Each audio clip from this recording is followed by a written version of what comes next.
Welcome, it's Honey for YouTube channel here. Mkulu woyimira boma pa milandu yemwe pa chingerezi amadziwika ndi dzina lakuti Director of Public Prosecutions DPP Steve Kayuni waletsa nthambi yothana ndi katangale mdziko muno ya Anti-Corruption Bureau ACB kugwiritsa ntchito lomwe wodziwika bwino Mordecai Msisha kuyimira nthambi pa mlandu womwe Saulos Chilima akudzengedwa kamba kakukhuzidwa ndi katangale. Steve Kayuni anatsimikiza izi atayankhula ndi atolankhani mdziko muno, koma anati sayankhula china chilichonse chokhuza zifukwa zomwe iwowa aletsera izi kamba ka ulemu womwe iwowa ali nawo pa Msisha. Poyankhulapo Steve Kayuni anatinso ganizo lawoli auza kale nthambi ya ACB ndi zifukwa zake, koma zifukwazo sangaziyankhule kwa atolankhani popeza ndi nkhani yachinsisi. Mordecai Msisha ndi aja amasogolera chipani cha Malawi Congress Party MCP pa milandu yokhuza masankho mu chaka cha 2019, ndipo iwowa pamodzi ndi achikoso Silungwe womwe amasogolera chipani cha United Transformation Movement UTM anapangisa mbali zomwe amayimirazo kupambana. Masankho atachitika ndipo mgwirizano wa tonse ndi kupambana. Achikoso Silungwe anasankhidwa kukhala mlangizi wa boma pa malamulo uja mchingerezi amachero kuti Attorney General mdziko muno, ndipo Mordecai Msisha anasankhidwa kukhala nduna ya zachilungamo, koma iwowa anakana kukhala nduna. Mukuyankhula kwawo pa nthawiyo Mordecai Msisha anati kuvumira kukhala nduna kukhala ngati kulipidwa pa zomwe iwowa anachita pothandizira chipani cha MCP kupambana mlandu, pomwe kwa iwowa akuti amangogwira ntchito yawo ngati wamalamulo mdziko muno. Apa President achakwera anasankha Titus Mvalo kukhala nduna ya zachilungamo. Kusankhidwa kwa Msisha ndi nthambi ya ACB kuti ayimire mbali yowazenga Saulos Chilima pa mlandu wawo omwe akuganiziridwa kuti analandira ziphuphu kuchoka kwa Azon Satar kunadabwitsa anthu ena mdziko muno omwe amati sizikukhala bwino popeza pali ubale wabwino pakati pa Msisha ndi President Lazarus Chakwera, kotero pakhala ngati pali kukondera. Lero ndi apa zamveka kuti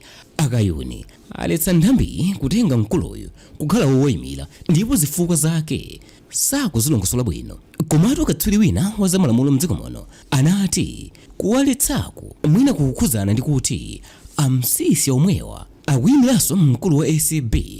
Martha Chizuma pa mlandu wina wokhuza Ashok Neya pa nkhani ya zakatangale yomweyi. Mlembi wa bungwe la Malawi Law Society MLS Crispin Gunde anayankhulapo pa nkhaniyi, ndipo anati lamulo la dziko lino silikuletsa mkulu wa ACB kusankha munthu aliyense kuti awayimire pa mlandu uliwonse wokhuza nkhani zosakhala zakuba kapena kupha munthu, civil matters. Agunde anati Section 5B ya lamulo lothana ndi katangale mdziko muno la Corrupt Practices Act likulola mkulu wa ACB kusankha aliyense kuti ayimire pa nkhani zosaopsa kwambiri, civil matters, koma lamuloli silikamba kanthu kokhuza kuba ndi kupha zija zimangotchedwa kuti criminal matters. Agunde anapitirira kunena kuti mbuyomu nthambi ya ACB yakhale ikuyimiridwa pa milandu ina ndi maloya private omwe akhala kumasankhidwa ndi mkulu woyimira boma pa milandu pomwe amagwiritsa ntchito Section 100 ya malamulo oyendetsera dziko lino, komanso Section 79 yakayendesedwe ka milandu ndi umboni ku bwalo ya Criminal Procedure and Evidence Code. Atafunsidwa posachedwapa pomwe kunali tsiku yokonwerera ntchito yothana ndi katangale ku nyumba ya malamulo lachitatu lapitali pa 30 Novemba mchaka cha 2022, kuti ndi chifukwa chani asankha Msisha kuwayimira iwowa, mkulu wa nthambi Martha Chizuma anakana kuyankhulapo, koma mkulu woyang'anira zakazengedwe ka milandu ku nthambi Crispin Khunga anayankhulapo mbuyomu kunena kuti anaganiza zosankha Msisha popeza ali ndi ukadaulo wapamwamba kwambiri pa nkhani za malamulo mdziko muno. Iyeyo anatinso sikuti asankha a Msisha kamba kakuti akuzengedwa mlanduyi ndi wachiwiri kwa mtsogoleri wa dziko lino ayi, koma pali nkhani zina zokhudza mlandu zomwe zikufunika kudziwunika mosamala, monga kupita nawo mlandu ku High Court, ndipo mbali ina kumeneko ikaunguze bwino. Mlandu omwe a Saulos Chilima akuzengedwawo ndi wokhuza kukhuzidwa kwawo pakatangale ndi azoletsa womwe akuganiziridwa kuti analandira ndalama zokwana $280,000 zomwe kuno wathu ndi 287 million kwacha kuchoka kwa Mkuluyo kuti azimuthandiza kupeza macontract ku boma kudzera ku makampani ake, kuti mlandu ukalowe ku mabwalo a milandu mdziko muno pamayenera chilolezo kuchoka ku ofesi ya Mkulu woyimira boma pa milandu ya Director of Public Prosecutions DPP a Steve Kayuni.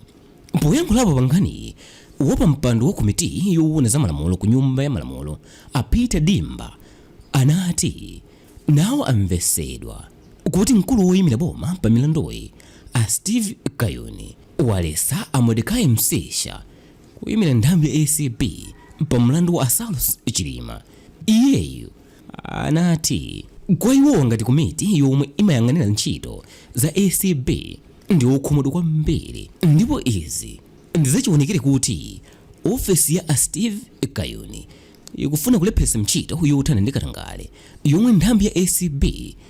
ikuchilimika kuyigwira mdziko muno. Iyeyu anapempha kuti mkuluyu akuyenera kusintha maganizo ake pa nkhaniyo, ndipo ichi ndi chifukwa chake anasintha lamulo lakuti nthambi ya ACP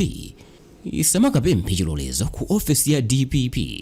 kuti azenge munthu mlandu. A Saulos Chilima anamangidwa pa 25 Novemba mchaka cha 2022, ndipo iwowa akuzengedwa milandu yokwana isanu ndi umodzi yomwe mazina ndi kugwiritsa ntchito udindo wawo powumiriza adindo kuti alole kampani za ALETSA kupeza macontract ku boma zomwe ndi kususana ndi section 29 gawo 1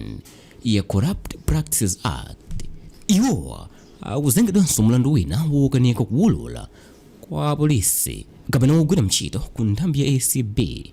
kuti pakuchitika zakatangale zomwe ndizosusana ndi section 36 gawo 1 ya Corrupt Practices Act.